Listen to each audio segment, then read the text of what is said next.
ইয়া বলে সহ্য হয় ক কুত্তার বাচ্চাকে কি আমার আমি কোনদিন হবে কি জানো, আমি কোনদিন সিরিয়াল কেটে হয়ে যাবো বুঝছেন। এইগুলো দেখতে দেখতে মাথা এমন ভাবে যাবে, পরে নিজের কন্ট্রোল থাকবে না। পরে কোনদিন শুনবেন যে কেউ একটা লোক আছে যেগুলো কুত্তার মনে করে জবাই দিল মারতে, এভাবে তাকে আমাকে নাম পাবেন কারো। দেখো এগুলো সেন্সিটিভ হই আমরা। আচ্ছা শুন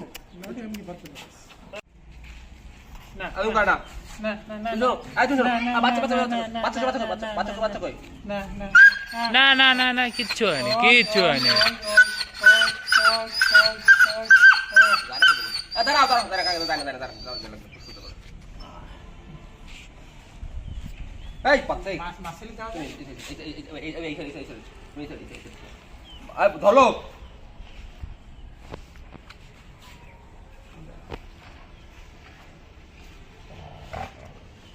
আবার তুই কথা করছিস, তুই কথা করছিস জন্য তুই আবার ওই আঙ্কেল সেই আঙ্কেল আমি তো স্প্রে করব দৌড় দেবে দাঁড়ান এই আবার কথা করছিস আবার কথা করছিস আবার কথা করছিস তোর সামনে কি আবার কথা করছিস? কাট করবো না চলবে না রাইগো মানে আবার দাদা দি আসো আসো আসো আসো আসো আসো আসো আসো এই জায়গাটা মাছ বলবে না খুব তাড়াতাড়ি আসো আসো থাক থাক থাক থাক থাক। ওই ওই